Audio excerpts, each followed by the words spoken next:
नमस्कार, good morning. क्या audio video clear है? सुन पा रहे हो तुम लोग मेरे को? आजकल तो खूब बरसात हो रही है। मौसम बढ़िया हो रखा है या खतरनाक हो रखा है? आ जाओ भी सारे, आ जाओ। टॉपिक कंप्लीट करते हैं। Good morning, good morning, good morning. Good morning, good morning, good.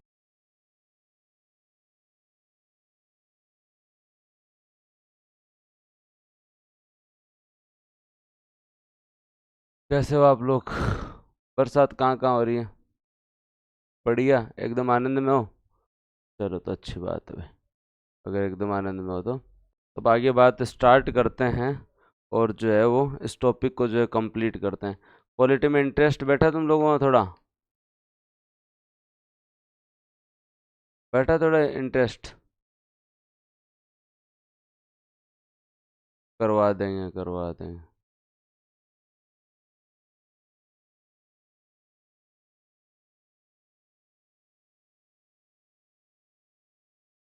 Okay, थोड़ा थोड़ा बेटा। चलो बढ़िया। ये कौन है?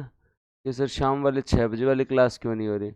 एक बार इसलिए नहीं हो रही कि तुम्हारे जो इको सर्वे तैयार हो रहा है, और एक किताब तैयार करना अपने आप में जो है ना वो 1 महीना ही लग जाता है। तो थोड़ा सही तरीके से तैयार हो जाए तो साल भर तुम्हारे ही काम आनी है, तो मोटा मोटी तैयार हो गई है ना? तो इको सर्वे सबसे इम्पोर्टेंट है, हर एग्ज़ाम में आपके आएगा। तो फिर बाद में वो पेंडेंसी रह जाती है, क्योंकि उसके अंदर 300 पेज हैं। किसी के भरोसे दिया नहीं जा सकता। और मैं जो है वो दिन के 20 पेज करूँ तो भी जो है वो थोड़ा टाइम लग रहा है उसके अंदर। क्योंकि अब ऐसे अगर अपन किसी से ही बनवा लें तो कोई मतलब नहीं रहता। तो मेरी फॉर्मेटिंग मेरी ही है पिछले 5-6 साल से, तो वो मुझे ही करने दो तो ज़्यादा बेटर है। आज आपका इको सर्वे का काम पूरा हो गया, तो बढ़िया तरीके से अब अपन पढ़ने लग जाएंगे।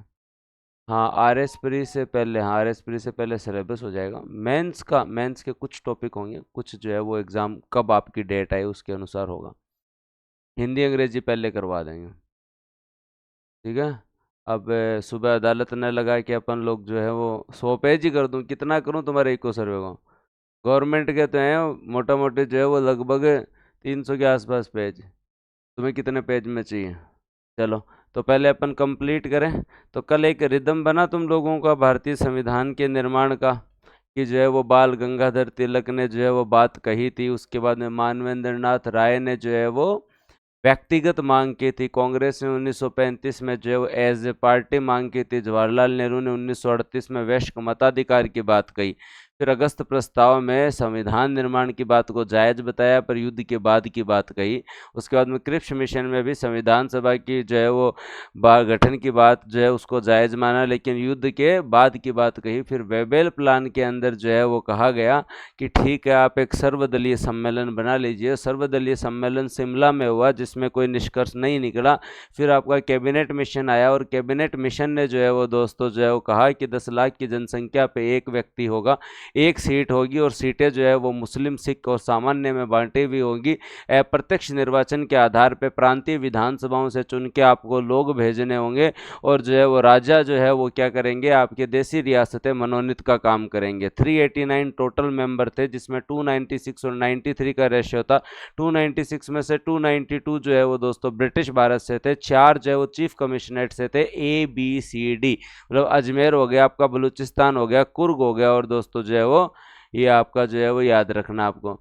तो ये इतना मामला किस किस को याद हो गया था, ताकि इसके आगे चले हम लोग। फिर उसके बाद में जो है वो अपन लोगों ने जो है वो बात, चुनाव हुए, और चुनाव में जो है वो कांग्रेस को 208 सीट मिलती है, मुस्लिम लीग को जो है वो 73 सीट मिलती है। इसकी वजह से जो है वो आमंत्रण वेबेल साहब जो है कांग्रेस को देते हैं, और कांग्रेस को आमंत्रण देने की वजह से 16 अगस्त 1946 को प्रत्यक्ष कार्यवाही दिवस या ब्लैक डे जो है वो मनाया जाता है। और जो सांप्रदायिक दंगे जो है मुस्लिम लीग के द्वारा किए जाते हैं। 2 सितंबर 1946 को जो है वो हमारी अंतरिम सरकार बनती है, जिसमें 5 जो है वो मुस्लिम लीग के मेंबर और 9 कांग्रेस के मेंबर शामिल होते हैं। टोटल 14 लोग हुआ करते हैं। इसमें अध्यक्ष वेबेल और उपाध्यक्ष जो है जवाहरलाल नेहरू बनते हैं। उसके बाद में दोस्तों आपके यहाँ पे जो है वो इटली घोषणा होती है, जो कहते हैं 30 जून 1948 को भारत को आज़ाद कर देंगे। क्या कर देंगे? 30 जून 1948 को भारत को आज़ाद कर देंगे। और फिर बाद में माउंटबेटन योजना 3 जून 1947 को आती है, और इसके तहत जो है वो दोस्तों आपके यहाँ भारत का विभाजन होता है। फिर भारतीय स्वतंत्रता अधिनियम 18 जुलाई 1947 को पारित होता है, जिसके अंदर जो है स्वतंत्रता की बात कही जाती है। फिर आपका 14 अगस्त को पाकिस्तान और 15 अगस्त को जो है वो भारत को स्वतंत्रता मिलती है। यहाँ तक का मामला किस किस को क्लियर था? अब थोड़ा और इंटरेस्टिंग तरीके से पढ़ेंगे, क्योंकि सबसे ज़्यादा परेशानी जब हम लोग पढ़ते हैं तो एक ही चीज़ की आती है, ये भारतीय संविधान के निर्माण का सीक्वेंस भी सही नहीं होता है। सब कुछ पढ़ लेते हैं, पहली बैठक, दूसरी बैठक, उद्देश्य, प्रस्ताव, फिर बाद में याद आता है अरे यार वो, फिर बाद में प्रारूप समिति कब बनी थी, अरे यार वो कब हुआ था, ऐसा होता है ना। ओके रिपोर्ट अब तक की रिपोर्ट, ओके अब तक का मामला। तो अभी जो ऐसा होता है तुम लोगों को, तो अब तक का मामला ओके, आज ये टॉपिक कंप्लीट ही करेंगे हम लोग, चाहे साइंस की क्लास 15-10 मिनट लेट स्टार्ट हो भले। शॉर्ट मूवी क्लियर है। एक सीक्वेंस बनना जरूरी होता है, और जब हम लोग भी पढ़ा करते थे तो इस सीक्वेंस, इस रिदम की कमी थी, और ये रिदम जब बन जाता है तो चीज़ इंटरेस्टिंग लगने लग जाती है। कल संविधान की विशेषता वाला टॉपिक पढ़ेंगे, आज ये कंप्लीट हो जाएगा। दो सबसे भारी टॉपिक जिन पे कम ध्यान दिया जाता है वो दोनों आपके तैयार हो रहे हैं, ठीक है।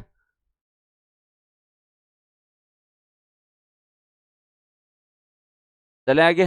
तो अब जो है वो सीक्वेंस स्टार्ट करते हैं भारतीय संविधान के निर्माण के तहत, क्योंकि ये सीक्वेंस लास्ट तक परेशान करेगा आपको। लास्ट तक परेशान इसलिए करेगा कि यहाँ पे 9 दिसंबर याद करेंगे हम लोग, 11 दिसंबर याद करेंगे, 13 दिसंबर याद करेंगे, 22 जनवरी याद करेंगे, ड्राफ्टिंग कमेटी याद करेंगे, और उसके बाद में जो है वो दोस्तों आपके यहाँ और भी बहुत सारे जो है वो डेट आती है। आप देखते हो राष्ट्र ध्वज को स्वीकार कब किया गया, राष्ट्रगान को स्वीकार कब किया गया, बहुत सारी डेट्स आती हैं। तो उन सबको अपन जो है वो एक साथ कवर करेंगे। तो चलो स्टार्ट करते हैं। आपके यहाँ पे संविधान सभा की पहली बैठक जो है वो दोस्तों आपके यहाँ 9 दिसंबर 1946 को होती है। अभी पीडीएफ आपको जो है ना ये टॉपिक कंप्लीट होने के बाद मिल जाएगी, और जब तक टॉपिक कंप्लीट नहीं हो तब तक मैं तुम्हें मेरे साथ रखता हूँ, मुख्य जुबानी सब कुछ याद करवा रखा है। अब थोड़ा सा इधर ध्यान दो, ब्राइटनेस सही है, आप प्रॉपर देख पा रहे हो, तो अब आगे बात करते हैं। तो याद रखना है कि 9 दिसंबर 1946 को संविधान सभा की प्रथम बैठक जो है वो दोस्तों कहाँ पे हुई? नई दिल्ली के कॉन्स्टिट्यूशन हॉल में हुई। कहाँ पे हुई दोस्तों?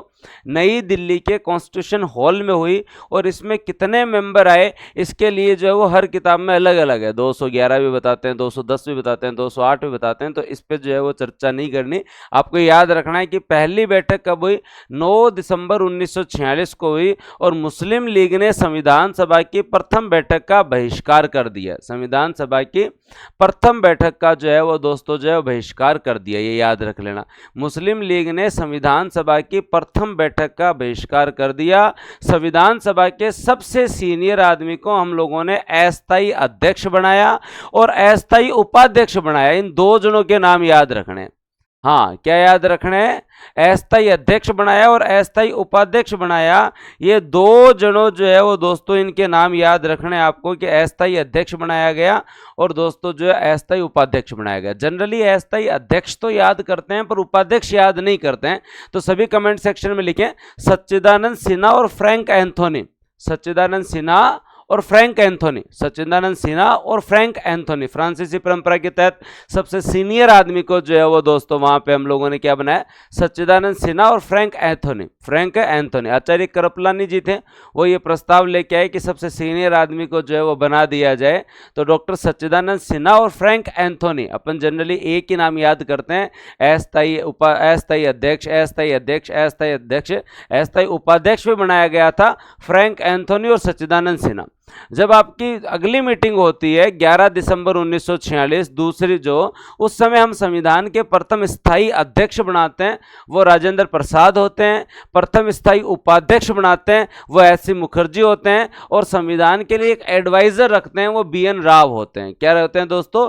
बी.एन. राव होते हैं। संविधान के एक जो है वो हम एडवाइजर रखते हैं, वो जो है वो दोस्तों क्या होते हैं आपके? बी.एन. राव होते हैं। बी.एन. राव होते हैं। तो संविधान सभा के प्रथम स्थायी अध्यक्ष राजेंद्र प्रसाद, स्थायी उपाध्यक्ष एस.सी. मुखर्जी, संवैधानिक सलाहकार एडवाइजर बी.एन. राव। लेकिन ये याद रख लेना, सच्चिदानंद सिन्हा और फ्रैंक एंथोनी 9 दिसंबर को अस्थायी अध्यक्ष और उपाध्यक्ष बनते हैं। याद रह जाएगा, सच्चिदानंद और फ्रैंक एंथोनी, ये तो आपको पता है, राजेंद्र प्रसाद और एस.सी. मुखर्जी। और संवैधानिक सलाहकार कौन हो गए आपके? बी.एन. राव हो गए। अब एक प्रश्न सबसे ज्यादा जो आता है, और आरएस वालों के लिए तो बहुत ही ज्यादा इंपॉर्टेंट है। हाँ, आरएस वालों के लिए तो जो है वो बहुत इंपॉर्टेंट है। अब देखो, आपको ये नहीं देखना है कि गुरुजी 9 को मीटिंग हुई तो फिर 10 को क्या कर रहे थे, फिर 11 को मीटिंग हुई तो 12 को क्या कर रहे थे, फिर जो है वो 13 को मीटिंग हुई तो 14 को क्या कर रहे थे। अब मीटिंग ही मीटिंग होगी, अपने को तो जो है काम काम की बात याद करनी है, नहीं तो फिर संविधान सभा में लगे रहेंगे। तो पहले याद आप लोगों को जो है वो, क्यों पूरे रिदम से आप याद करते आ रहे हो, तो अब आपको दिन नहीं गिनने, अब आपको फैक्ट याद करने हैं। तो आरएस में सबसे महत्वपूर्ण है 13 दिसंबर 1946 वाला आपका उद्देश्य प्रस्ताव। इसके ऊपर हम लोग चर्चा करेंगे, इस पर चर्चा करना बनता है, क्योंकि ये जो है वो क्वेश्चन बहुत बार पूछा हुआ है। और यूपीएससी ने जो है ना प्रस्तावना की बात ना पूछकर उद्देश्य प्रस्ताव की बात पूछी हुई है, कि उद्देश्य प्रस्ताव में आपके यहाँ कितने प्रकार की न्याय की बात है, कितने प्रकार की स्वतंत्रता की बात है। भाई प्रस्तावना में तो आपको मिल जाएगी स्वतंत्रता की, 5 प्रकार की स्वतंत्रता की बात हो रही है, ठीक है। उसके बाद में दोस्तों आपको जो है वो वहां जो है वो ये मिल जाएगा कि वहां 3 प्रकार का न्याय है। लेकिन कल को अगला पूछ रहे उद्देश्य प्रस्ताव में कितने प्रकार के न्याय की बात है। प्रस्तावना वाले तो बाद में बताना, पहले उद्देश्य प्रस्ताव की बताना। तो उद्देश्य प्रस्ताव को डिटेल में पढ़ते हैं। 13 दिसंबर 1946 को याद रखें, इस दिन संविधान सभा में जवाहरलाल नेहरू द्वारा जो है वो उद्देश्य प्रस्ताव जो है वो पेश किया गया। लेकिन इसका मतलब ये नहीं है कि उद्देश्य प्रस्ताव पेश करते ही पारित हो गया। उद्देश्य प्रस्ताव संविधान का आधार था। उद्देश्य प्रस्ताव ये बताता है कि हम कैसा संविधान बनाएंगे, हमारे संविधान के क्या लक्ष्य होंगे, हम किस प्रकार का संविधान बनाएंगे, उसकी प्रकृति क्या होगी, हम कैसी स्वतंत्रता देंगे, हम कैसी बंधुता की बात कर रहे हैं, हम कैसा न्याय देंगे।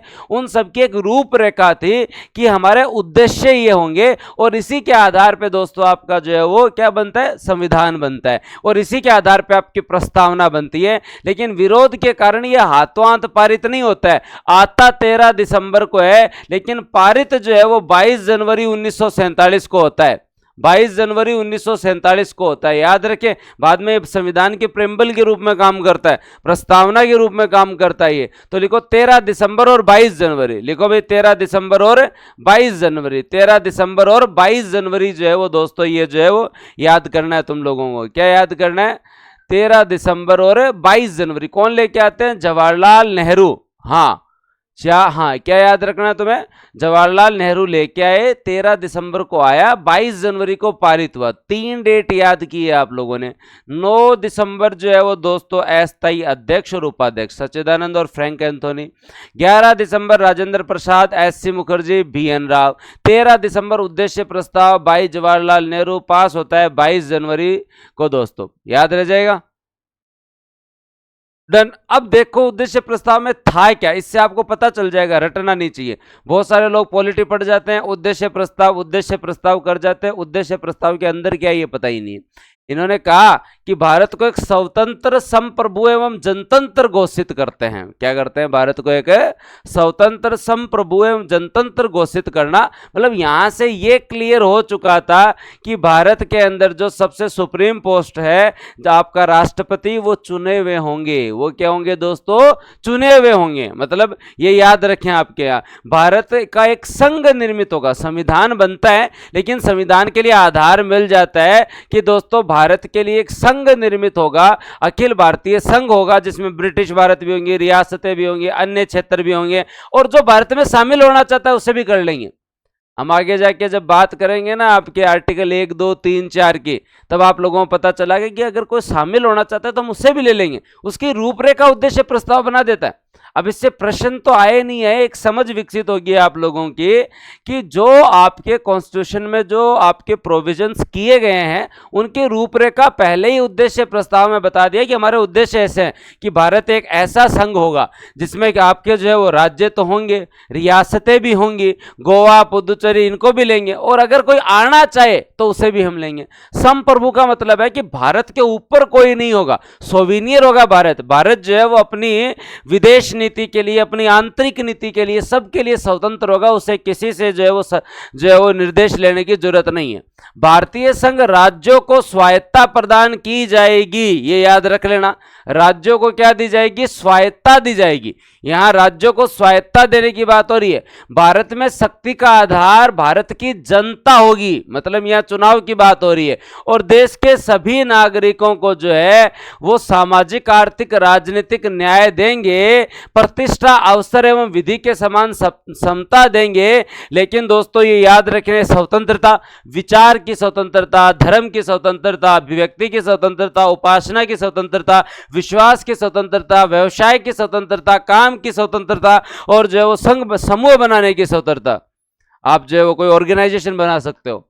तो देखो, हाँ, तो ये मैं इसलिए थोड़ा डिटेल में डिस्कस कर रहा हूँ क्योंकि तुम लोग आरएस के एस्पायरेंट हो, आरएस पीएसआई की तैयारी कर रहे हो, एक लेवल के अनुसार तैयारी करनी पड़ेगी। तो अपन भाग नहीं सकते। जनरली आप अगर किसी को देखोगे तो उद्देश्य प्रस्ताव आया 13 दिसंबर, 22 जनवरी पारित हुआ, नेहरू जी लेके आगे पीछे कोई बात नहीं। पता होना चाहिए कि उद्देश्य प्रस्ताव वो आधार है जिसके ऊपर संविधान बना। आप उद्देश्य प्रस्ताव में जो चीजें देखेंगे वही संविधान में देखेंगे, वही जो है वो संविधान में देखेंगे कि भारत एक स्वतंत्र संप्रभु देश है। देखेंगे आप लोग, भारत के लोगों को जो है वो आपके यहाँ न्याय, स्वतंत्रता, समता। तो याद रखिए, सामाजिक, आर्थिक, राजनीतिक न्याय की बात होती है, विचार, धर्म, अभिव्यक्ति, उपासना, विश्वास, व्यवसाय, संघ बनाने और कार्य करने की स्वतंत्रता होती है, प्रतिष्ठा, अवसर और विधि के समक्ष क्षमता होती है। उसके साथ साथ दोस्तों याद रखें, भारत के वंचित वर्ग के कल्याण के लिए प्रोविजन किए जाएंगे। आप संविधान में देखते हैं ना कि अल्पसंख्यक के लिए अलग प्रोविजन है, एससी एसटी के लिए अलग प्रोविजन है, ओबीसी के लिए अलग प्रोविजन है, महिलाओं के लिए अलग प्रोविजन है, बच्चों के लिए अलग प्रोविजन है। तो ये आपके उद्देश्य प्रस्ताव में ही रखा गया था कि हमें एक ऐसा संविधान बनाना है जिसमें जो माइनॉरिटीज का भी ध्यान रखना है, बैकवर्ड क्लासेस का भी ध्यान रखना है, शेड्यूल्ड ट्राइब्स का भी ध्यान रखना है, शेड्यूल्ड कास्ट का भी ध्यान रखना है, महिलाओं का भी ध्यान रखना है। ये पहले उनकी सोच में था संविधान बनाने वालों की। अगर सोच में नहीं होता तो इतना अच्छा संविधान थोड़ी बनता। तो ये याद रखें दोस्तों, भारत जो है वो जल, थल, नभ में सभ्य देशों के नियमों का पालन करेगा। मतलब भारत जो है, जो अंतर्राष्ट्रीय नियम है उन सब की पालना करेगा, चाहे जो है वो समुद्र में, चाहे धरती में, चाहे आकाश में, हम सभ्य देशों के नियमों की पालना करेंगे। तभी तो हम कहते हैं नो फर्स्ट यूज पॉलिसी। उपासना लो, आप धर्म को कैसे मानते हो?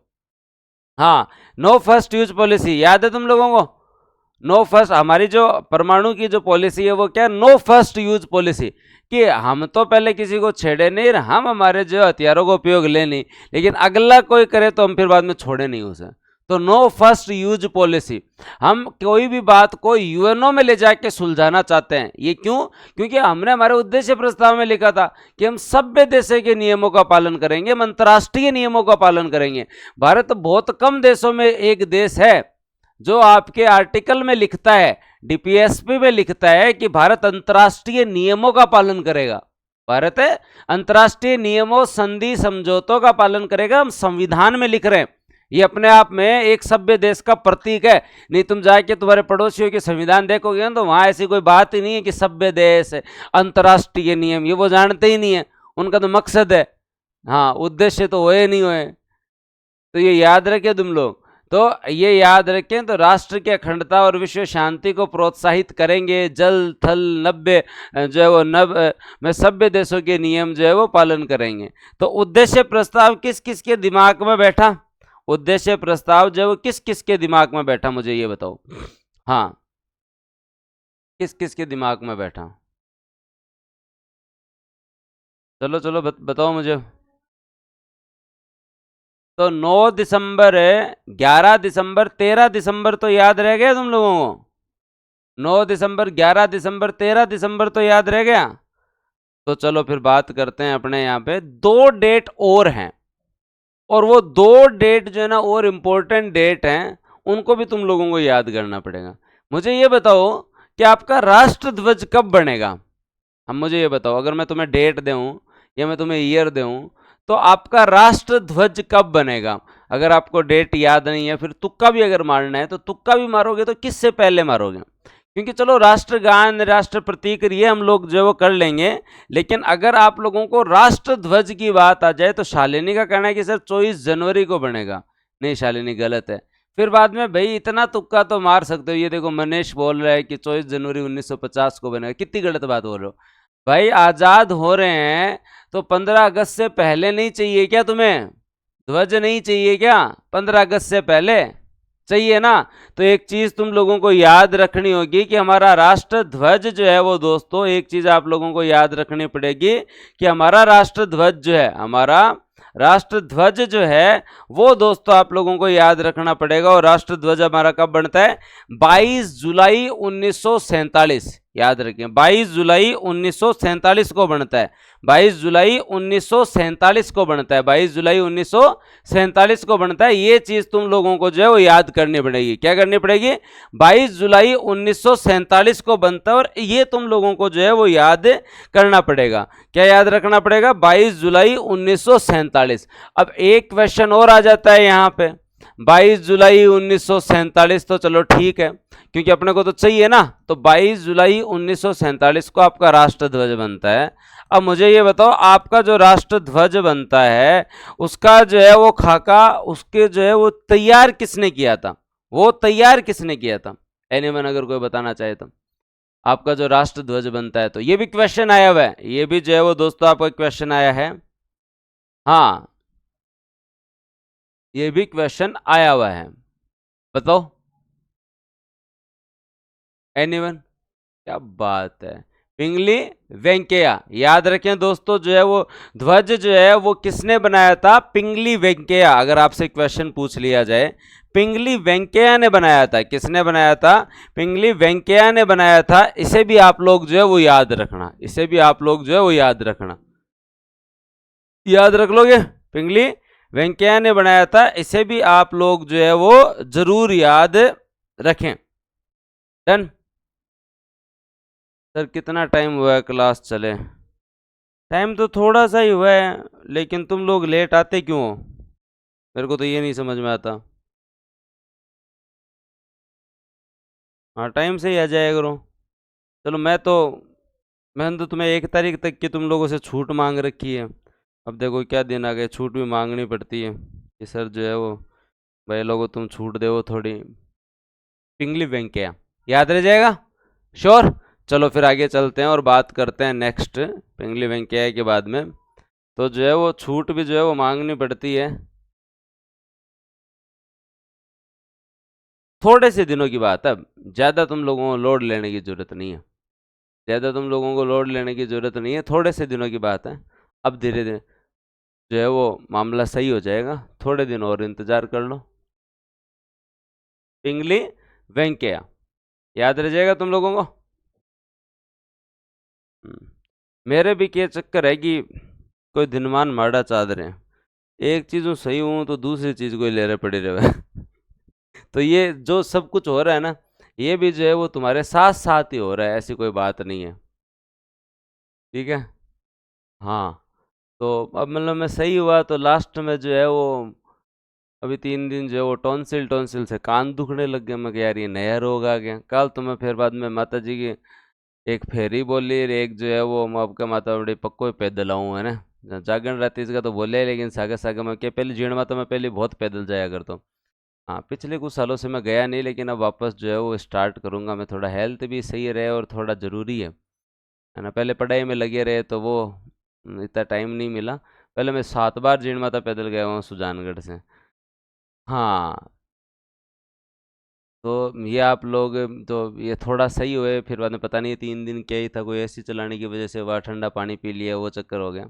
मन लगे कोई न कोई तो चक्कर है ना। तो 22 जुलाई 1947, तो तुम बस 10 एक दिन जो है वो पेशेंस रख लो, फिर मेरा शेड्यूल एकदम सही हो जाएगा। अब तुम 3 महीने से जो है वो खड़ी गाड़ी को तुम अब वैसे भगाना चाहते हो, फरारी बनाना चाहते हो, तो वैसे तो बढ़ नहीं सकते, क्योंकि 15-16 किलो वजन कम हो जाता है ना, उसके बाद में शरीर की इम्यूनिटी भी कमज़ोर हो जाती है। तो मैं दबा के घी रोटी खा रहा हूँ, लेकिन बत्ती ज़्यादा जो है वो क्षमता एक बार 5-7-10 दिन लाख सी। पहले मैं 6 घंटे की जो है ना मैराथन ले लिया कर, तो आजकल मैं जब 2 घंटे की मैराथन ले ना, तो भी मन लगे यार बड़ी देर होगी, बड़ी देर होगी। अब काल अगर मैं 2 घंटे की क्लास ले ली फर्स्ट चैप्टर की, तब मन ये लगे 2-4 दिन रेस्ट लेके ले शूँ, थोड़ी सी हेल्थ वापस रिकवर हो जाए, फिर मैं सब कुछ कवर करवा दूंगा। तो एक बार जो है वो थोड़ा सा पेशेंस रखें। तो 22 जुलाई 1947 को पिंगली वेंकैया द्वारा निर्मित ध्वज को हम लोगों ने संविधान सभा द्वारा जो है वो राष्ट्रीय ध्वज की मान्यता दी। अब दोस्तों संविधान सभा द्वारा जो है BN राव के प्रारूप पर विचार करते हुए प्रारूप समिति का गठन हुआ, याद रखना। अब ये हुआ कब? ये 29 अगस्त की डेट और इंपॉर्टेंट याद रखनी है तुम लोगों को, और इस डेट से भी कंफ्यूज नहीं होना क्यों नहीं होना तुम लोगों को कंफ्यूज है कि आप लोगों ने याद किया था 9 दिसंबर है, ठीक है, उसके बाद में आप लोगों ने याद किया दोस्तों जो है वो 11 दिसंबर है, ठीक है, वो भी आप लोगों ने याद किया। लेकिन आप लोगों को एक चीज़ याद रखनी होगी कि ये जो 29 अगस्त जो है, ये आप लोगों की 29 अगस्त जो है, ये आप लोगों को अच्छे से याद करनी पड़ेगी। क्या याद करनी पड़ेगी? 29 अगस्त अच्छे से याद करनी पड़ेगी। 29 अगस्त 1947 को संविधान सभा द्वारा बीएन राव, प्रारूपकार कौन थे? बीएन राव, सलाहकार वही थे, उन्होंने एक प्रारूप बनाया, उन्होंने एक ड्राफ्ट बनाया। उस ड्राफ्ट के लिए जो है वो दोस्तों ड्राफ्टिंग कमेटी बनी। उस ड्राफ्ट के लिए जो है वो दोस्तों जो है वो क्या बनी? ड्राफ्टिंग कमेटी बनी। उस ड्राफ्ट के लिए ड्राफ्टिंग कमेटी बनी। तो हम सब कुछ पढ़ लेते हैं लेकिन गलत इसे कराते हैं। हम सब कुछ पढ़ लेते हैं लेकिन गलत ये कराते हैं। ये 29 अगस्त 1947 याद नहीं रहता। तो आप लोगों को ये 5 डेट एग्जैक्टली याद होनी चाहिए। और कौन कौन सी, इनमें कंफ्यूजन नहीं होना चाहिए।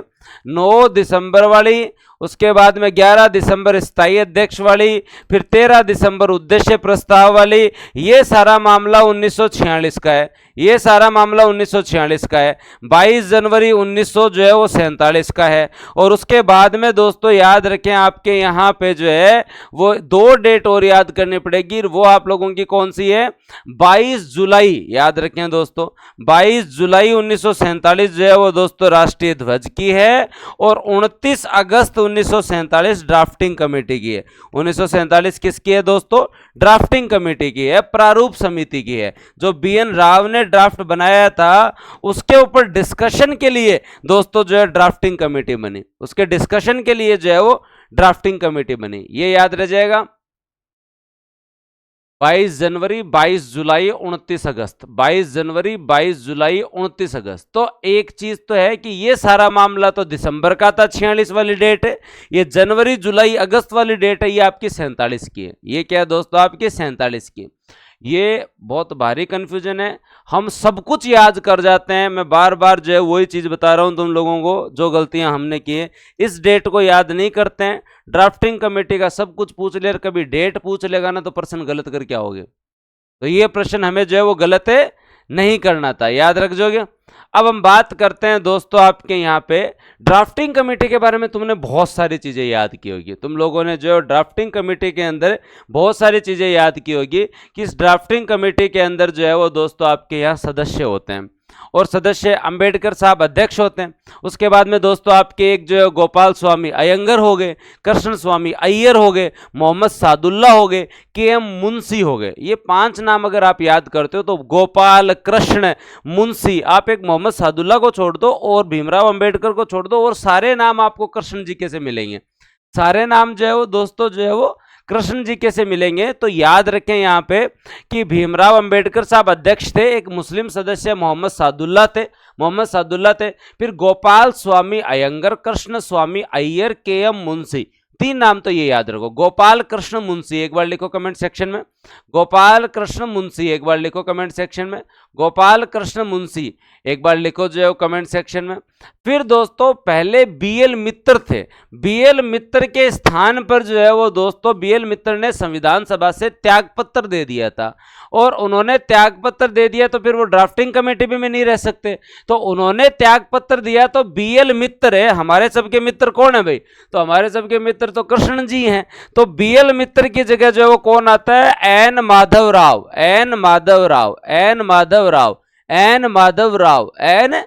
राव। तो अगर प्रश्न पूछ लिया जाए कि ड्राफ्टिंग कमेटी के वो मेंबर कौन थे जिन्होंने त्याग पत्र दे दिया था, तो वो बीएल मित्र थे और उनकी जगह कौन आते हैं? एन माधव राव। कौन आते हैं दोस्तों? एन माधव राव। और दोस्तों आपके यहाँ जो डीपी खेतान थे इनकी मृत्यु हो गई थी, तो डीपी खेतान की मृत्यु की जगह कौन आते हैं? कृष्णमाचारी। कौन आते हैं दोस्तों? टीटी कृष्णमाचारी। कौन आते हैं? टीटी कृष्णमाचारी। अब आप देखोगे तो गोपाल कृष्ण मुंशी माधव कृष्णमाचारी, वापस जो है वो आपको नाम सेम से नहीं लग रहे, आपको जो है वो ये कृष्ण जी से संबंधित नाम नहीं लग रहे। भीमराव अंबेडकर जी को तो याद रख लो तुम लोग, और उसके अलावा जो है वो आप लोग मोहम्मद सादुल्ला को याद रख लो, सैयद मोहम्मद सादुल्ला को याद रख लो। लेकिन उसके बाद में गोपाल स्वामी अयंगर, कृष्ण स्वामी अय्यर है, मोहम्मद सादुल्ला दोस्तों, उसके बाद के.एम. मुंशी। अब बीएल मित्र, मित्र के जाने पे कौन आते हैं? माधव। माधव सबके मित्र ही हैं भाई, ठीक है। और खेतान की मृत्यु के बाद कौन आते हैं? कृष्णामाचारी। कौन आते हैं? कृष्णामाचारी, याद रखो। हाँ, खेत में टिट्टी आ गई, यहाँ याद गुण करना धन, खेत में टिड्डी आ गई, टिट्टी आ गई, नहीं नहीं नहीं। बीएल मित्र के स्थान पर माधवराव, और खेतान जी की मृत्यु के बाद जो है वो दोस्तों कृष्णमाचारी। ये याद करना है तुम लोगों को, ये याद करना है दोस्तों। अब अगर आप लोगों से कोई पूछ ले कि इस पूरी की पूरी संविधान की जो ड्राफ्टिंग कमेटी है उसके अंदर कौन सा आदमी एकमात्र कांग्रेसी है, ये अगर प्रश्न पूछ ले तो फिर क्या करें अपन लोग? अगर ऐसा प्रश्न पूछ ले आप लोगों से कि ये जो मामला है, ये जो 7 लोग हैं इनमें मूल कांग्रेसी कौन है, तो बाहर से तो ऐसा लगता है ये सारे कांग्रेसी है, लेकिन ऐसा नहीं है। ड्राफ्टिंग कमेटी इतनी अच्छी बनाएगी कि दोस्तों इसमें जो है मुस्लिम सदस्य तो एकमात्र कौन है?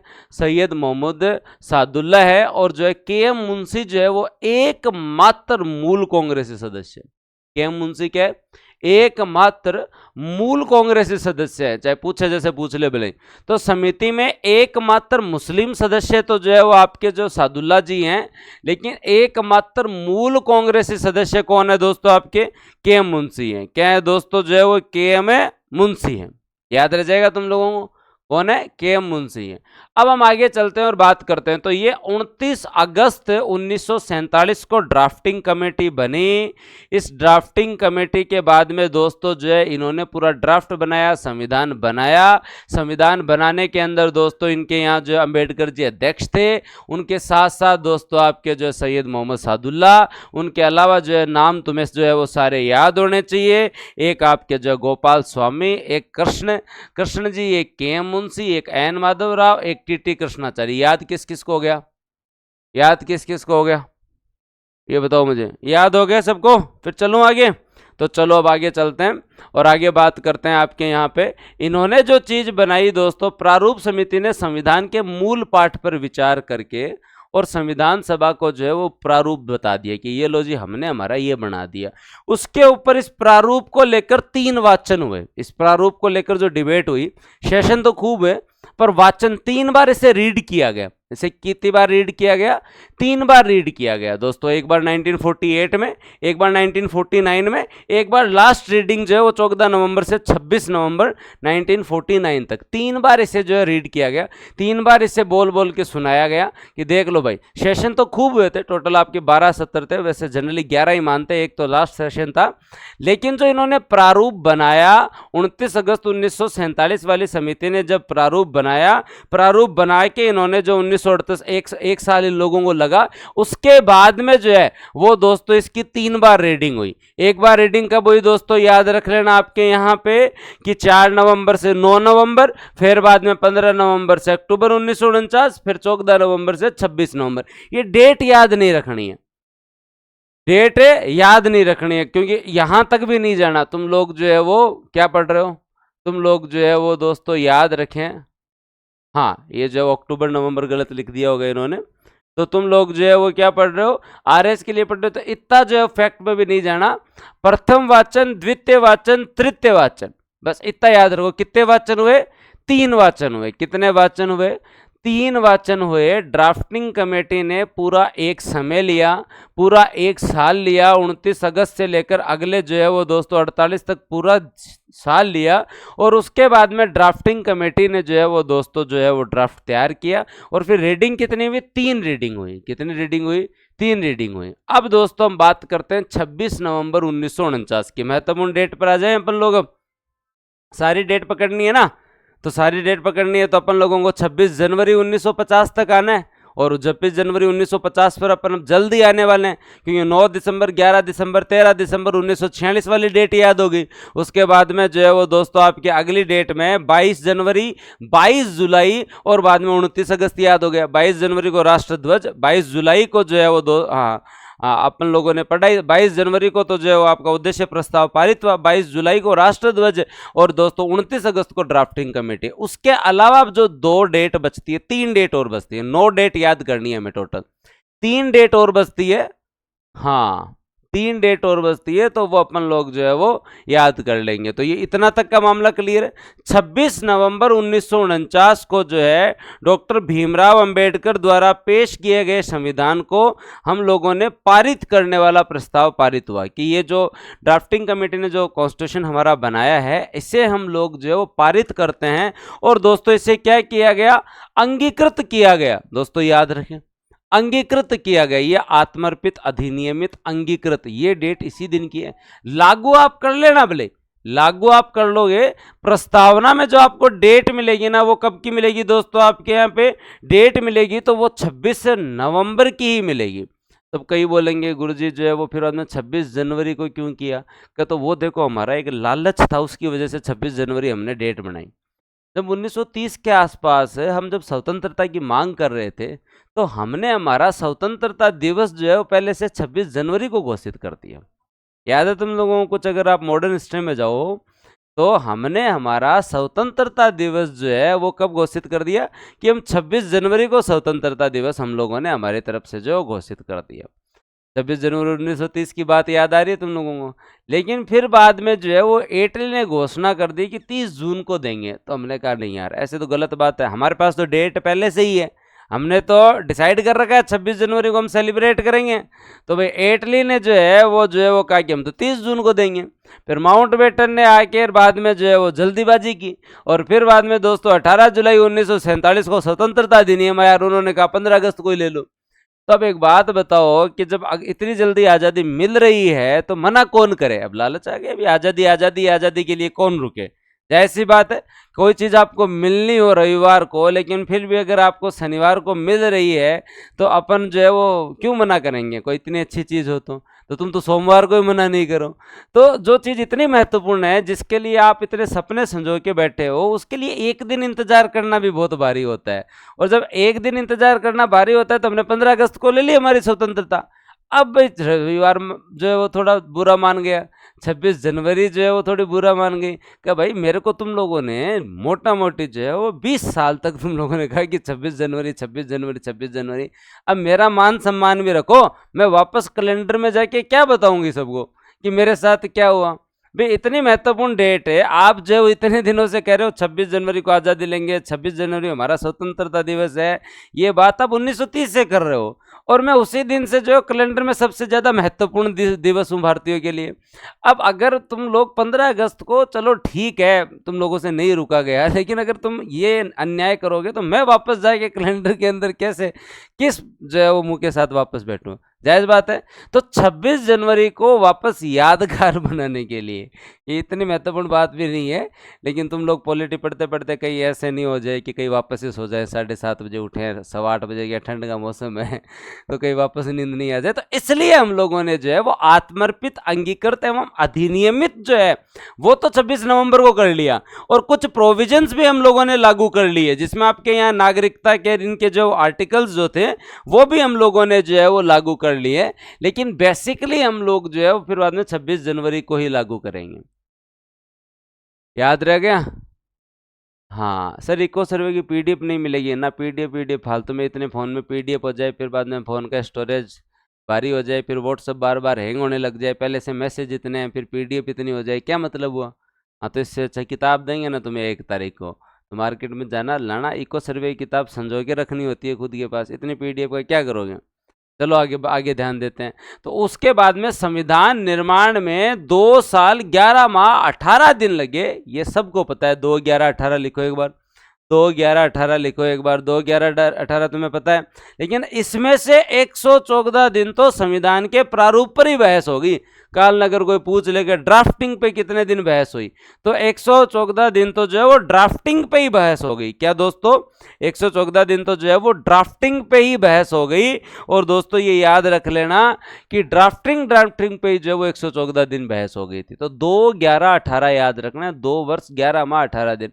अब कहीं यहाँ कला भी हुआ है कि जो गुरुजी अगर याद नहीं होएगी तो हम निकाल लेंगे, याद नहीं होगी तो हम निकाल लेंगे दिन। तो ये ऐसे काम मत करो, वहां जाकर तुमसे 2 वर्ष 11 माह 18 दिन निकलने में थोड़ी भारी हो जाती है बात है। तुम तो याद ही कर जाओ जो चीज़ याद हो सके। तो कई होते हैं इतने एडवांस लोग होते हैं, वो कहते हैं सर हम तो वहाँ निकाल लेंगे, इतनी मैथ आती है ये वो तो पेपर का प्रेशर अपने आप में अलग होता है ना। जो एकदम धुरंधर होते हैं ना आईपीएल के, वो भी जाके फिर वर्ल्ड कप के अंदर ऐसे उनसे जहाँ यहाँ लंबे लंबे 110 मीटर के छक्के मार रहे थे वहाँ चौका नहीं लगता है। तो पेपर अपने आप में वर्ल्ड कप है, और वो भी वर्ल्ड कप का फाइनल है। वहाँ पे फिर आपकी पहले से जितनी तैयारी होती है ना उतना ही काम आता है। तो 2 वर्ष 11 माह 18 दिन हमें लगे। और ये याद रखना है आप लोगों को जो कि महत्वपूर्ण है। और वो क्या याद रखना है कि इस दिन हम लोगों ने लगभग 16 आर्टिकल जो है वो लागू कर दिए थे। कितने आर्टिकल लागू कर दिए थे? 16 आर्टिकल हम लोगों ने लागू कर दिए थे। अलग अलग आर्टिकल याद नहीं करना, पर बेसिकली नागरिकता के और कुछ महत्वपूर्ण हम लोगों ने आर्टिकल जो है वो लागू कर दिए थे। कुछ महत्वपूर्ण आर्टिकल लागू कर दिए थे, सारे आर्टिकल लागू नहीं किए, लेकिन 16 आर्टिकल लागू कर दिए। नागरिकता का प्रोविजन हम लोगों ने जो है वो लागू कर दिया था, क्योंकि अब हमें जो है वो सिटीजनशिप देनी थी। सिटीजनशिप हम लोगों ने देनी थी। तो 2 वर्ष 11 माह जो है वो हाँ क्या सर मैंने एक बार निकाले तो 2 वर्ष 12 माह निकल गए चलो बढ़िया बात है। गलत ही निकले तेरे, फिर 3 साल ही लिख लेता क्या, फिर 32 दिन और निकल गए। गगन मजे ले रहा है सुबह सुबह। हाँ इधर ध्यान दो। तो 16 अनुच्छेद जो है वो लागू किए गए। अब एक महत्वपूर्ण डेट और बच्चे, उसके बाद में डेट का काम खत्म। एक महत्वपूर्ण डेट और बच्चे, उसके बाद में डेट का काम खत्म। 24 जनवरी 1950 को संविधान सभा की अंतिम बैठक होती है, और उस अंतिम बैठक में हम लोग जो है अब संविधान सभा के अध्यक्ष को हम राष्ट्रपति के रूप में मानते हैं। संविधान सभा द्वारा राष्ट्रगान तथा राष्ट्रगीत को मान्यता दी जाती है।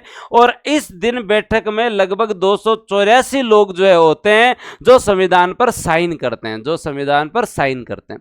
राष्ट्रपति, राष्ट्रगान, राष्ट्रगीत और 284 जनों के साइन, 284 जनों के साइन। याद रह जाएगा? याद रह जाएगा तुम लोगों को? पक्की बात? हाँ याद रखें। तो तभी तो हम 26 नवंबर को संविधान दिवस मनाते हैं, वो भी अपने आप में इंपॉर्टेंट है। तो अब जब 26 जनवरी से 2 दिन पहले की बात है, जब आपका लास्ट सेशन हो रहा है, अंतिम दिन है, अब सब लोगों को साइन करने हैं सुंदर सुंदर।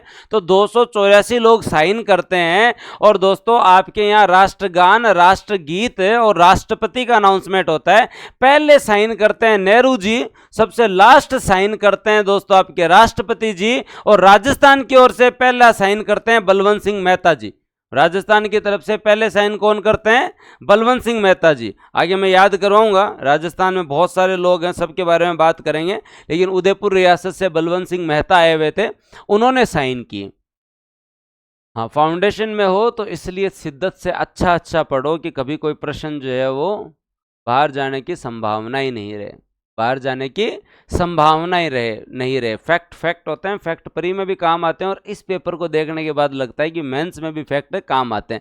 जब अगले पूछ सकते हैं कि बाप की कितनी सीटें आई, कितने प्रतिशत सीटें आई, कितना % मतदान मिला, तो फिर अगले ये भी पूछ सकते हैं कि संविधान सभा की अंतिम बैठक में पहले साइन किसने किए, लास्ट में साइन किसने किए, राजस्थान से साइन किसने किए। या तो आरपीएससी को अपना लेवल चेंज करना पड़ेगा, है ना, पूछ सकते हैं ना। भरोसा नहीं यार इनका।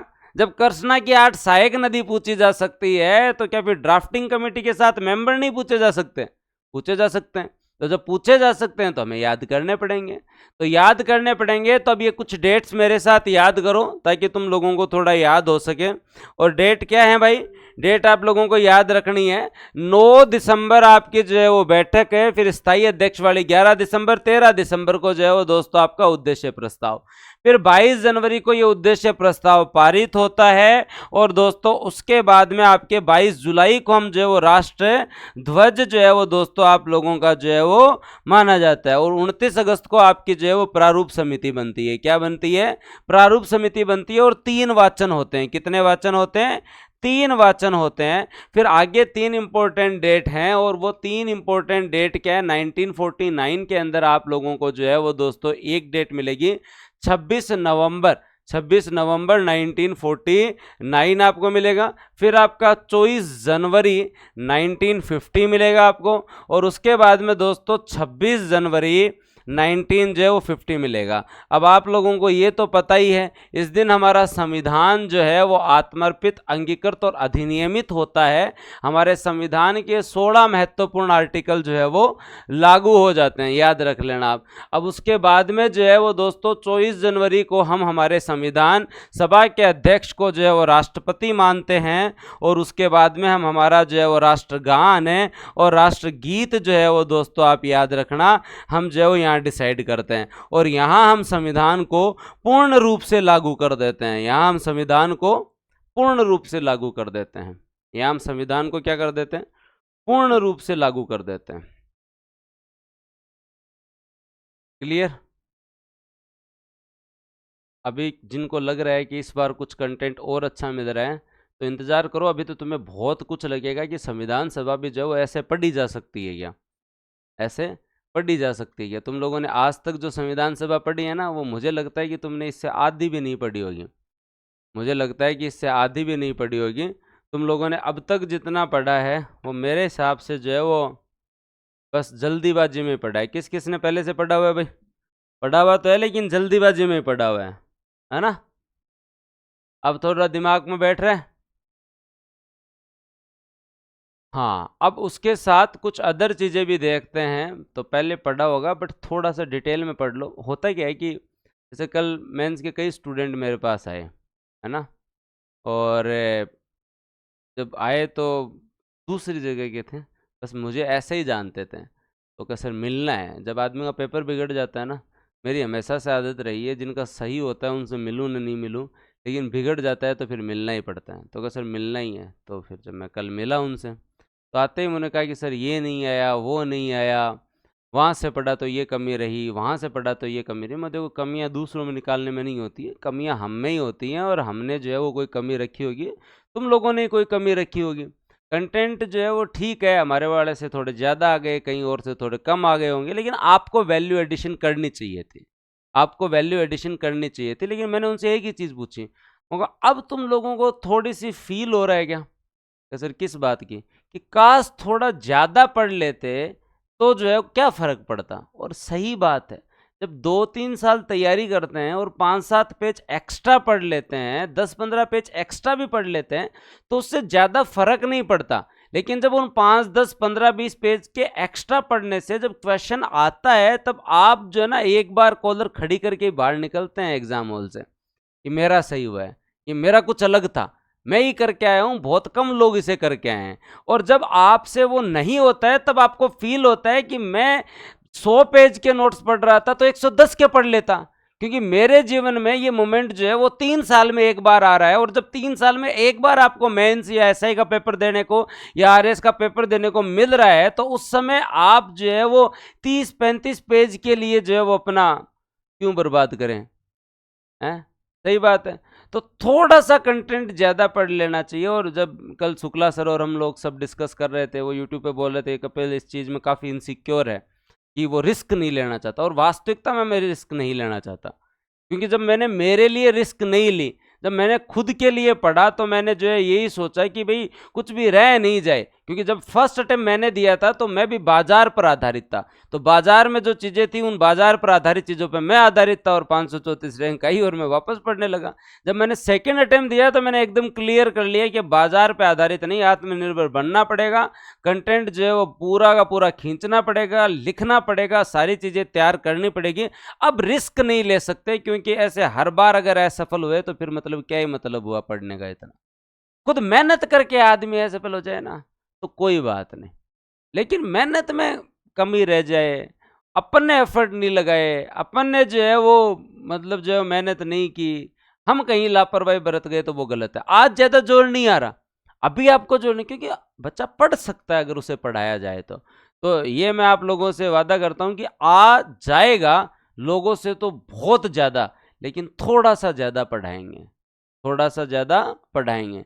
और पिछले 4 साल से मैं और कुछ हूँ ना हूँ, लेकिन एक इतना छोटा सा सरदर्द हूँ कि किसी के भी नोट्स जो है वो कंटिन्यूसली कोई भी आदमी ये नहीं बैठ सकता कि हमारे नोट्स तैयार हो गए, क्योंकि मेरे नोट्स हर एक साल में चेंज हो रहे हैं, हर बार अपडेट हो रहे हैं, हर बार मैं साल के अंदर जो 3 महीने केवल नोट्स को दे रहा हूँ, तो किसी को भी जो है ना रेस्ट करने का टाइम मैं नहीं दे रहा। ये अच्छी बात है ना, ये अच्छी बात है ना कि हर बार अपने नोट्स जो है वो अपडेटेड आ रहे हैं। मेरे क्लास नोट्स आप अगर इकोनॉमी के देखोगे तो पिछले 4 साल के क्लास नोट्स में भी आपको जो है वो लगभग जो है वो 40 से 50 अपडेट मिल जाएंगे। तो ये जब मैं मेहनत कर रहा हूँ तो तुम भी कर लो। थोड़ा एक्स्ट्रा पढ़ना अच्छी चीज़ रहती है, कोई गलत बात नहीं है, क्योंकि जब रिवीजन में जाओगे तो तुम लोगों का रिवीजन इतना बार हो जाएगा कि आराम से जो है वो तुम लोग कवर कर जाओगे। अब आपको कुछ एक महत्वपूर्ण फैक्ट और पढ़ने हैं यहाँ पे, और उनके बारे में बात करते हैं आपके यहाँ पे। तो ये आपने बात कर ही ली। तो इस दिन जो है वो संविधान लागू हो गया, अनुच्छेद 395 अनुसूची 8 भाग आपके 22 थे ही। तो अपन लोगों ने सारी चीज जो है बात कर ली। अब आपके कुछ महत्वपूर्ण तथ्य देखते हैं, भारतीय संविधान से संबंधित महत्वपूर्ण तथ्य देखते हैं। और तथ्य जो है वो दोस्तों जो है वो कौन से याद करने अपन लोगों को, संविधान सभा में 15 महिला सदस्य थी। तो अब क्या पूरी 15 महिला सदस्य याद करनी है? ना जी, सारी 15 महिला सदस्य हमें याद नहीं करनी, ठीक है। बस हमें पहले तो ये याद रखना है कि 15 महिला सदस्य थी, जायज बात है। अब उत्तर प्रदेश से जो है वो 5 थी, तो इनके अंदर जो है वो सुचेता कृपलानी जी, विजय लक्ष्मी पंडित, पूर्णिमा बनर्जी, कमला चौधरी, बेगम एजाज रसूल। बेगम एजाज रसूल को याद कर लो, ये एकमात्र मुस्लिम महिला सदस्य थी। 15 में से एकमात्र मुस्लिम महिला सदस्य थी, इसलिए जो है वो आप लोगों को जो है वो क्या याद रखना चाहिए? बेगम एजाज रसूल। क्या याद रखना चाहिए? बेगम एजाज रसूल, ठीक है। एक तो ये याद रखना है। अब इसको याद नहीं करना, बस दिमाग में याद रखो, सुचेता कृपलानी, विजय लक्ष्मी पंडित, पूर्णिमा बनर्जी, ये लोग संविधान सभा में महिला सदस्य थी। अब 15 की 15 नहीं रटनी है भाई। मद्रास से भी जो है वो मेंबर थी, अब क्या, अम्मू स्वामीनाथन, दुर्गाबाई, दक्षिणी वेलायुधन। दक्षिणी वेलायुधन को याद करना है क्योंकि ये एकमात्र दलित महिला सदस्य थी, याद करवाया था मैंने। बेगम एजाज रसूल, दक्षिणी वेलायुधन। दक्षिणी वेलायुधन क्या चाहिए? पेन चाहिए? दक्षिणी वेलायुधन, दक्षिणी वेलायुधन याद रह जाएगा आप लोगों को। उसके बाद में दोस्तों पश्चिम बंगाल से रेणुका रॉय, लीला रॉय थी। मध्य प्रांत से राजकुमारी अमृता कौर थी। उड़ीसा से मालती चौधरी थी। त्रावणकोर से एनी मस्करीन थी। मतलब एकमात्र जो है वो महिला जो आपकी देसी रियासतों से थी। मैंने 3 ही नाम याद करवाए थे आपको, 3 ही याद करवाए थे। बिहार से सरोजनी नायडू थी, बंबई से जो हंसा मेहता थी। आपको नाम याद नहीं करने ये सारे, लेकिन मैंने 3 नाम के लिए बोला था आप लोगों को कि टोटल महिलाएं जो है वो दोस्तों आपके यहाँ कितनी थी? 15 महिला सदस्य थी। कितनी महिला सदस्य थी? 15 महिला सदस्य थी। और इन 15 महिला सदस्य में 3 नाम याद करने हैं आप लोगों को। और 3 नाम कौन से याद करने?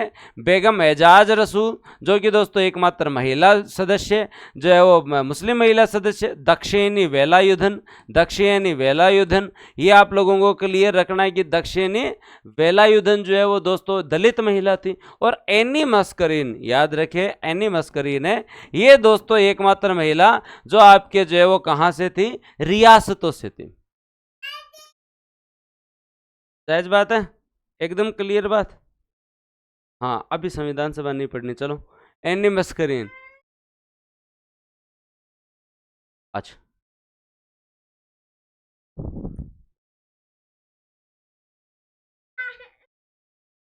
हेलो, हाँ जी,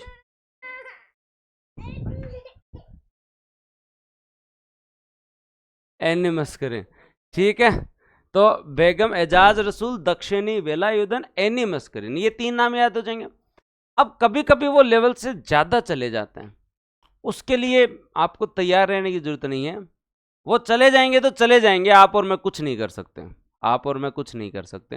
लेकिन थोड़ा बहुत दिमाग में अगर रह जाए ना, तो ये कुछ पॉपुलर नाम है ना, इनसे संबंधित एक प्रश्न बना लेते हैं। और वो प्रश्न क्या बनाते हैं ये लोग?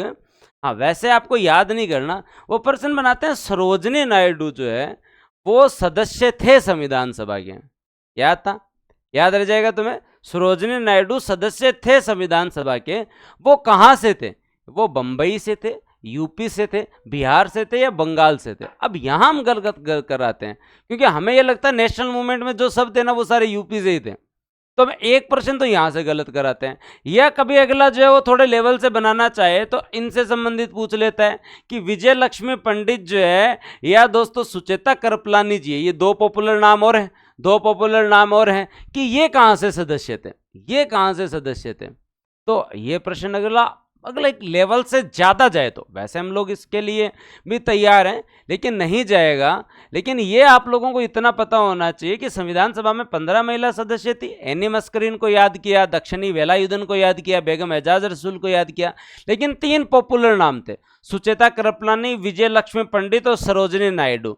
तो पहली बात तो ये होना चाहिए कि हाँ, सुचेता कृपलानी, विजय लक्ष्मी पंडित और सरोजिनी नायडू जो है वो क्या थी, महिला सदस्य तो थी। ये दो तो यूपी से थी, सरोजिनी नायडू बिहार से थी, सरोजिनी नायडू बिहार से थी। रट्टा नहीं लगाना है, 15 याद भी नहीं करने, लेकिन अगर एक लेवल से ज्यादा चला जाए तो उन्होंने एक बार ऐसा प्रश्न पूछा हुआ है कि सुचेता कृपलानी या सरोजिनी नायडू जो सदस्य थी वो कौन से प्रांत से थी, याद रह जाएगा। सरोजिनी नायडू बिहार, ये दोनों यूपी, याद रह जाएगा। चलो आगे, परेशान तो नहीं हुए। अब मुझे ये बताओ, राजस्थान से जो सदस्य थे वो सारे मनोनीत थे या निर्वाचित थे? एसएससी ने पूछा था ऐसा क्वेश्चन, हाँ पूछा था, तभी याद करवा रहा हूं। अब मेरे से एक प्रश्न बताओ, तुम एक उत्तर बताओ कि राजस्थान से जो सदस्य थे वो मनोनीत थे या निर्वाचित थे? राजस्थान से जो सदस्य थे आपके टोटल है वो मनोनीत थे या निर्वाचित थे? कि फिर गलत कर रहे हो तुम लोग। याद करवाया क्या आया था मैं तुम लोगों को एक, कि ए से अजमेर मेरवाड़ा, अजमेर मेरवाड़ा चीफ कमिश्नरेट था, और चीफ कमिश्नरेट से निर्वाचित आदमी जाता है, एक निर्वाचित 11 मनोनीत, एक निर्वाचित है 11 मनोनीत, एक निर्वाचित 11 मनोनीत है। रियासतों से जो 11 गए थे वो तो क्या थे दोस्तों, आपके मनोनीत थे, और एक निर्वाचित थे। तो अजमेर मेरवाड़ा वालों को याद रखो भाई, मुकुट बिहारी लाल भार्गव को। देखो गलत कर दिया ना तुम लोग, यहां बैठे बैठे गलत कर रहे हो ना, यहां बैठे बैठे तुम लोग गलत कर रहे हो। तो एक निर्वाचित है और दोस्तों जो है वो आपके 11 मनोनीत, ये आप लोगों को याद करना पड़ेगा। अब जब राजस्थान वालों को अगर आप लोग देखो तो एक निर्वाचित सदस्य आपके अजमेर मेरवाड़ा से मुकुट बिहारी लाल भार्गव थे। कौन थे? मुकुट बिहारी लाल भार्गव थे। जयपुर से कौन थे दोस्तों आपके यहाँ पे? कृष्णाचार्य और हीरालाल शास्त्री। कौन थे? कृष्णाचार्य और हीरालाल शास्त्री। उदयपुर से बलवंत सिंह मेहता, जिन्होंने सबसे पहले साइन किए, और माणिक्यलाल वर्मा। ये हमें याद है, हीरालाल जी और कृष्णाचार्य आपके जयपुर से, क्योंकि ये तो जयपुर के पीएम भी रहे हैं, और हीरालाल जी को भी आप जानते हो प्रजामंडल के टाइम से। उदयपुर से माणिक्यलाल और बलवंत सिंह मेहता। अब जोधपुर से किसको भेजें? तो जयनारायण जी जाएंगे। कोटा से राजा साहब का हम खुद ही जाएंगे, तो कोटा से दलेल सिंह जी। खेतड़ी से सरदार सिंह जी, खेतड़ी से सरदार सिंह जी। बीकानेर से जसवंत सिंह जी। शाहपुरा से गोकुललाल असावा। अलवर से रामचंद्र उपाध्याय। भरतपुर से जो है वो दोस्तों राय बहादुर। ये नाम याद करो, और सारे याद हो जाते हैं, ये 6 नाम याद करो भाई। उदयपुर का सबको पता है, माणिक्यलाल वर्मा और बलवंत सिंह मेहता, क्योंकि वो प्रजामंडल से जुड़े हुए थे। जयपुर में हीरालाल जी और कृष्णाचार्य, ये हम लोगों को याद है। अजमेर मेरवाड़ा से जो है वो दोस्तों मुकुट बिहारी लाल भार्गव, मुकुट बिहारी लाल भार्गव हमें याद है। ये गलत कौन से होता है? कोटा से दलेल सिंह, खेतड़ी से सरदार सिंह, बीकानेर से जसवंत सिंह, शाहपुरा से गोकुललाल असावा, अलवर से रामचंद्र उपाध्याय, भरतपुर से राम बहादुर। भरतपुर से जो है वो दोस्तों आपके जो राम बहादुर। ये आप लोगों को याद रखना पड़ेगा, या ये राजस्थान वाले एनी हाउ याद रखने पड़ेंगे, क्योंकि हम सब लोग समझदार लोग हैं, और तुम केवल संविधान सभा नहीं पढ़ रहे हो, तुम संविधान सभा का हर एक प्रश्न सही करना चाहते हो। संविधान सभा का हर एक प्रश्न सही करना चाहते हो, तो राजस्थान का ऐसे मत सोचो कि ये तो हम राजस्थान जीके में पढ़ लेंगे। अब अपन पॉलिटी पढ़ रहे हैं और हमें पेपर जब राजस्थान का ही देना है तो हमें याद तो करना पड़ेगा। तो ये जो 2 है ना, ये सबको याद है। ये जो 2 है ना, आपके जयपुर से जो 2 हैं, ये आपको हीरालाल शास्त्री और जो है वो टी कृष्णाचार्य, ये आपको याद है। उदयपुर से जो है वो दोस्तों आप लोगों को याद है कि माणिक्यलाल वर्मा और बलवंत सिंह मेहता, और जो है वो दोस्तों आपके यहाँ पे जो है, उसके अलावा जोधपुर से जो है वो सबको याद है, जयनारायण व्यास। ये 5 तो सबको याद है, ये 5 तो सबको याद है। और अजमेर मेरवाड़ा से मुकुट बिहारी लाल भार्गव भी याद है। याद करना है कि दलेल सिंह कहां से थे, याद करना है कि दलेल सिंह कहां से है, याद करना है सरदार सिंह कहां से थे, याद करना है सरदार सिंह कहां से थे, याद करना है सरदार सिंह कहां से थे। तो दलेल सिंह कोटा से, हाँ जो है वो दलेल सिंह कोटा से सरदार सिंह, जो दलेल सिंह कोटा से सरदार सिंह खेतड़ी से। अब मैं आपसे पूछूंगा बीकानेर से कौन थे, बीकानेर से कौन थे? शाहपुरा से गोकुललाल असावा, ये भी याद है, सब बता देंगे। शाहपुरा से गोकुललाल असावा, शाहपुरा से गोकुललाल असावा, गोकुललाल असावा जो है वो दोस्तों आपके कहाँ से थे? शाहपुरा से थे। अब दलेल सिंह कोटा से सरदार सिंह खेतड़ी से, हाँ, अब बीकानेर से बताओ कौन थे? जसवंत सिंह। बीकानेर से कौन से थे? जसवंत सिंह। बीकानेर से कौन से थे? जसवंत सिंह, जसवंत सिंह। अब आते हैं आपके अलवर में और भरतपुर में, अलवर में और आपके जो भरतपुर में, तो ये दो याद कर लो, अलवर में और भरतपुर में। अलवर में बताओ रामचंद्र उपाध्याय और भरतपुर में बहादुर, तो राम बहादुर, याद रखो भाई, राम बहादुर, हाँ राय बहादुर, सॉरी राय बहादुर। तो रामचंद्र और बहादुर, भरतपुर से बहादुर और अलवर से रामचंद्र, कोटा से दलेल सिंह, खेतड़ी से सरदार सिंह, बीकानेर से जसवंत सिंह, शाहपुरा से गोकुललाल असाव, हाँ, बहादुर भरतपुर से, राय बहादुर भरतपुर से, और रामचंद्र उपाध्याय, रामचंद्र उपाध्याय अलवर से, रामचंद्र उपाध्याय अलवर से। और ये दो, हाँ, अब तुम लोग पता है पॉलिटी में जब आदमी सीधे आर्टिकल पे जाता है तो उसको लेता है यार इतने आर्टिकल क्या ही याद होंगे, इतने आर्टिकल क्या ही याद होंगे।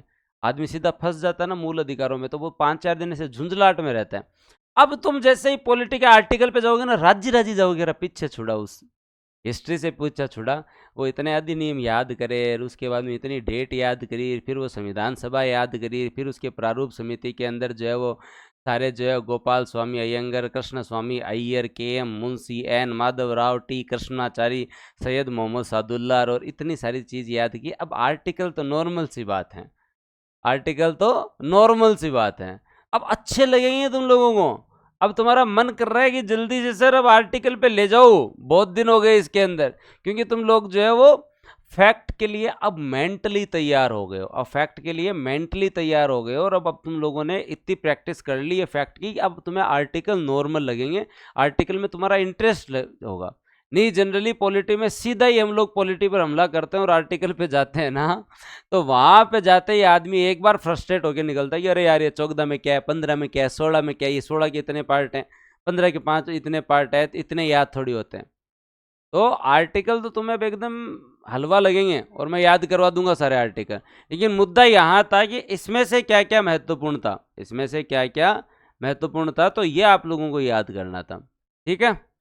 अब उसके अलावा दोस्तों जो है वो राजस्थान से कुछ विशेष आमंत्रित सदस्य भी गए थे। विशेष आमंत्रित सदस्यों को डिस्कशन के लिए बुलाया जाता था। क्या बुलाया जाता था? डिस्कशन के लिए जो बुलाया जाता था। जिसने मुझसे पहले आर्टिकल पढ़ रखे हैं उसे तो टेंशन लेने की जरूरत ही नहीं है, मैं सारी चीज़ें याद करवा दूंगा। लेकिन अब आप लोगों को याद करना है कि हमारे यहाँ पे जो है भाई आपने ये लोग 12 लोग तो याद कर लिए, हीरालाल शास्त्री, टी कृष्णाचारी, उसके अलावा माणिक्य लाल वर्मा, बलवंत सिंह मेहता, उसके अलावा जयनारायण व्यास, गोकुललाल असावा, उसके अलावा दलेल सिंह कोटा, सरदार सिंह खेतरी, बीकानेर से जसवंत सिंह, भरतपुर में बहादुर, अलवर में रामचंद्र उपाध्याय और मुकुट बिहारी लाल, यार आप लोगों ने याद किया। डेट्स भी आप लोगों ने याद की भाई, 9 दिसंबर, 11 दिसंबर, 13 दिसंबर, 22 जनवरी को उद्देश्य प्रस्ताव जो है वो पारित हुआ, 22 जुलाई को जो है राष्ट्र ध्वज, और दोस्तों आप लोगों का जो 29 अगस्त को है ड्राफ्टिंग कमेटी, यह आप लोगों ने याद कर लिया। महिलाओं में आप लोगों को बेगम एजाज रसूल, दक्षिणी वेलायुधन और दोस्तों जो है वो एनी मस्करीन याद हो गया। सरोजनी नायडू बिहार से थी, सुचेता कृपलानी और विजय लक्ष्मी पंडित जो है वो दोस्तों यूपी से, ये याद हो गया। सबसे ज़्यादा यूपी से ही दोस्तों जो है मैक्सिमम मेंबर थे, और सबसे ज़्यादा मेंबर जो है वो दोस्तों रियासतों से, मैसूर से थे, तो ये आप लोगों ने याद किया। अब उसके अलावा थोड़ी सी दो फैक्ट और याद करवाऊंगा मैं तुम लोगों को, और वो क्या था, संविधान सभा में राजस्थान से विशेष आमंत्रित मेंबर कौन थे, स्पेशल इनवाइटी मेंबर, जो केवल डिस्कशन के लिए, हमारे संविधान सभा की यही खूबी थी, जो थे आपके 389 स्वतंत्रता के बाद में 299 बचे वो तो थे, हमने स्पेशल इनवाइटी मेंबर भी बुलाए डिस्कशन के लिए, क्योंकि हमारा संविधान और अच्छा बन सके, एक हेल्थी संविधान बन सके, बहुत अच्छा संविधान बन सके। तो राजस्थान से 3 लोग और गए थे जो स्पेशल बुलाने पे गए थे और बात करके आए थे, वो थे CS वेंकटाचारी, KM पन्नीकर और T विजय राघवाचारी। वेंकटाचारी, पन्नीकर और राघवाचारी, वेंकटाचारी, पन्नीकर और राघवाचारी, वेंकटाचारी, पन्नीकर और राघवाचारी। तो राजस्थान से स्पेशल इनवाइटी मेंबर कौन थे? वेंकटाचारी राघवाचारी पन्नीकर, पंडिचेरी मत कर लेना तुम, Venkatachari Raghavachari Panikkar, Venkatachari Raghavachari Panikkar. Special invitee member क्या होते हैं? जो केवल डिस्कशन के लिए जाते हैं, वो सदस्य नहीं है, उनको बुलाया गया, वो ज्ञानी लोग हैं जिनसे संविधान के लिए डिस्कशन किया गया। तभी जब आप मेंस में लिखेंगे ना, तो आप ये नहीं कह सकते, ये जो है वो आप ये नहीं कह सकते कि संविधान सभा के अंदर केवल कांग्रेस की चली। अरे भाई, केवल कांग्रेस की कहां चली? ड्राफ्टिंग कमेटी में तो केवल एक कांग्रेसी बैठा है, और जो है वो आपके जो है वो अध्यक्ष जो है वो आपके ड्राफ्टिंग कमेटी के, वो खुद कांग्रेसी नहीं है। संविधान सभा में पूरे देश की चली, रियासतों की चली, प्रांतों की चली, हर वर्ग की चली, हिंदू मुस्लिम सिख ईसाई SC ST सब की चली। हमने वहां चलाने के लिए संविधान नहीं बनाया, हमने देश चलाने के लिए एक ऐसा संविधान बनाया जो केवल बहुमत के आधार पर नहीं, सर्वसहमति के आधार पर बना हमारा। तभी तो इतना अच्छा फ्रूटफुल हमारे जो है वो संविधान बना। तो वेंकटाचारी राघवाचारी पन्नीकर याद रह जाएगा तुम्हें। फिर एक क्वेश्चन और बनता है, अब एक लेवल और आगे अपग्रेड करते हैं ताकि संभावनाएं पूरी खत्म हो जाए। किस चीज की? कि कहीं से अगला क्या पूछ ले, उसकी सारी संभावनाएं खत्म करते हैं। जब राजस्थान से 12 गए हुए पता है, जब राजस्थान से 3 आमंत्रित पता है, वेंकटाचारी राघवाचारी पन्नीकर, राजस्थान मूल के 3 लोग और थे जो कहीं और से संविधान सभा में थे। प्रभुदयाल हिम्मत सिंह राजस्थान के ही मूल निवासी थे, जो पश्चिम बंगाल से मेंबर बन के आए। प्रभुदयाल पश्चिम बंगाल से। बनारसी दास झुंझुनवाला जो है वो दोस्तों आपके यहीं से थे, और बिहार में उद्योगपति थे, तो झुंझुनवाला बिहार से मेंबर बन के आए। और पदमपत सिंघानिया जी हमारे यहीं से थे, जो उत्तर प्रदेश से मेंबर बन के आए। ये लो भाई, अब इससे ज्यादा अगला क्या जाएगा? इससे ज्यादा अगला क्या जाएगा? राजस्थान के मूल प्रवासी, जो मूल निवासी राजस्थान के थे, बाहर जाके व्यापार कर रहे हैं, बाहर गए और वो वहीं से जो है वो चुनकर आए। तो दोस्तों पश्चिम बंगाल से प्रभुदयाल, बिहार से झुंझुनवाला, उत्तर प्रदेश से सिंघानिया, उत्तर प्रदेश से सिंघानिया। PDF वाले रुक जाओ तुम, मैं ये टॉपिक पूरा करवा दूं, याद करवा के ये टॉपिक जो है वो शाम को पूरा करवा के दे दूंगा। मेरे को खुद के पास नहीं रखनी है। मैंने भी वैल्यू एडिशन की और अच्छा बनाया ऐसे, तब मुझे समय लग गया, नहीं तो पुराने वाले कभी की दे देता मैं, क्योंकि मैं भी तो RPSC से कल सीख के आया हूँ। अब बताओ तुम मुझे, अब इससे ज़्यादा और अगला क्या प्राण पिएगा? हैं? इससे ज़्यादा अगला और इससे ज़्यादा लेवल पे अपन जो है वो क्या याद रखें? प्रभुदयाल पश्चिम बंगाल, हाँ, झुंझुनवाला बिहार से, सिंघानिया उत्तर प्रदेश से, है ना। तो अब तक की रूपरेखा जो तुम लोगों ने याद की, उसके बारे में एक बार डिस्कशन करते हैं, फिर आगे पढ़ते हैं। तुम लोगों ने इतना ही तो याद किया है कि सर बाल गंगाधर तिलक ने जो है वो संविधान निर्माण की बात कही, MN रॉय ने व्यक्तिगत कही, 1935 में जो है वो कांग्रेस, इंडियन नेशनल कांग्रेस ने कही, 1938 में जवाहरलाल नेहरू ने वैश्विक मताधिकार पे कही, फिर उसके बाद में अगस्त प्रस्ताव में कहा कि रुको युद्ध के बाद बना लेना, फिर क्रिप्स प्रस्ताव के अंदर कहा कि रुको युद्ध के बाद बना लेना, फिर वेबेल योजना में कहा कि हाँ युद्ध हो गया, अब सर्वदलीय सम्मेलन में बना लो। 45 में सर्वदलीय सम्मेलन जो है वो दोस्तों कहाँ होता है? 45 में सर्वदलीय सम्मेलन जो है वो दोस्तों आपका कहाँ होता है? याद रख लेना, वो सर्वदलीय सम्मेलन जो है वो आपके शिमला में होता है। उसके बाद में आपका कैबिनेट मिशन आता है, पैट्रिक लॉरेंस, उसके साथ स्टेफोर्ड क्रिप्स और एवी अलेक्जेंडर। वो कहते हैं 10 लाख पे एक मेंबर होगा, अप्रत्यक्ष निर्वाचन होगा प्रांतीय विधानसभाओं से, टोटल 389 मेंबर होंगे, 296 और 93 के अंदर हम लोग उन्हें बांटेंगे, और मुस्लिम सिख और सामान्य मेंबर होंगे। और जब चुनाव होता है तो 208 सीट पे कांग्रेस, 73 पे केवल मुस्लिम लीग जीतती है। और वेबेल जो है वो कहता है कि आओ सरकार बनाओ, तो अंतरिम सरकार जो बनती है उसके अध्यक्ष जो है वो दोस्तों कौन होते हैं? वेबेल। उपाध्यक्ष नेहरू जी, 5 मुस्लिम लीग से, 9 जो है वो दोस्तों आपके जो है वो कहां से? कांग्रेस से होते हैं। जब इनको बुलाया जाता है कि आओ सरकार बनाओ, तो मुस्लिम लीग 16 अगस्त 1946 को अपना डोल दिखाती है, और डोल दिखाते हुए प्रत्यक्ष कार्यवाही दिवस बना के भारत में सांप्रदायिक दंगे जो है वो करवाती है, और अंतरिम सरकार बनती है दोस्तों आपके यहाँ 2 सितंबर 1946 को।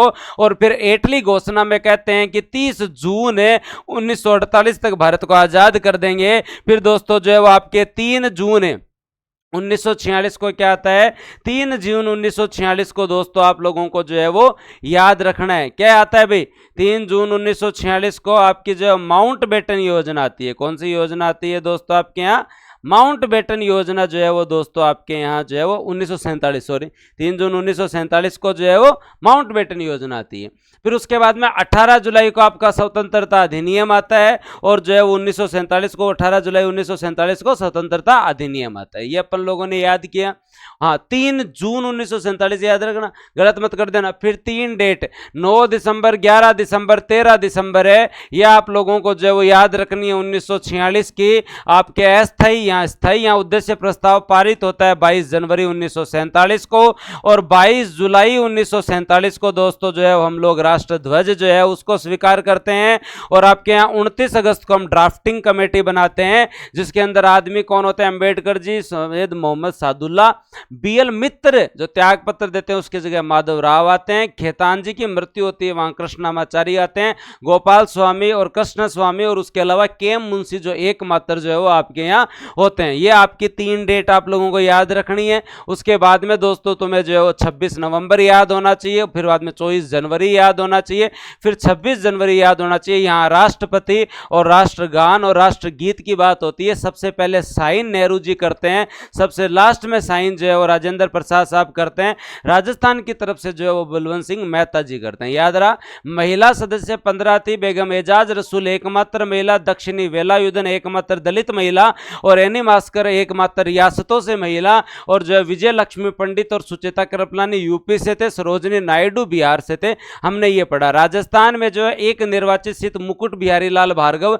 आपके जो है जयपुर से हीरालाल और कृष्णाचार्य आप लोगों को याद है, और दोस्तों उदयपुर से माणिक्यलाल वर्मा और बलवंत सिंह मेहता याद है, और आपके जोधपुर से जयनारायण व्यास याद है, और आगे चलें तो दलेल सिंह कोटा से, और दोस्तों जो है वो याद रखना आप लोग कि सरदार सिंह खेतड़ी से, जसवंत सिंह बीकानेर से, बहादुर जो है वो दोस्तों भरतपुर से, राय बहादुर रामचंद्र उपाध्याय जो है वो दोस्तों अलवर से, ये आप लोगों ने याद रखा। उसके बाद में जब हम देखते हैं स्पेशल इनवाइटी मेंबर है, तो दोस्तों आप लोगों को याद रखना वेंकटाचार्य, राघवाचार्य, और दोस्तों आप लोगों के जो है वो केएम पन्नीकर, और प्रभु दयाल जी पश्चिम बंगाल से। झुंझुनवाला जो है वो दोस्तों आप लोगों को याद होगा कि हम लोगों ने याद किया कि झुंझुनवाला बिहार से, और उत्तर प्रदेश से जो है वो दोस्तों आपके सिंघानिया जी, ये हमारे प्रवासी थे। अब तक की कहानी किस किस को क्लियर?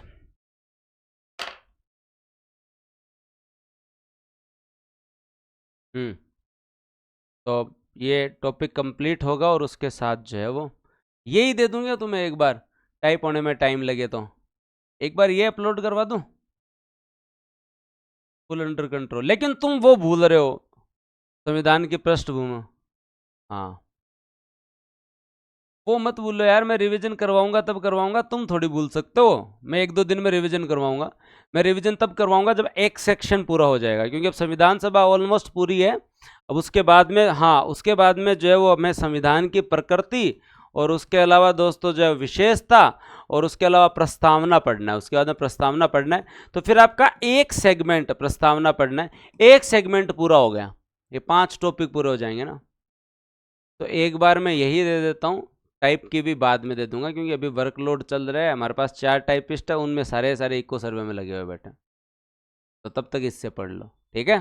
तो ये मैं अपलोड करवाता हूँ, रिवीजन कराना, फिर जो अपन कल नया टॉपिक स्टार्ट करेंगे।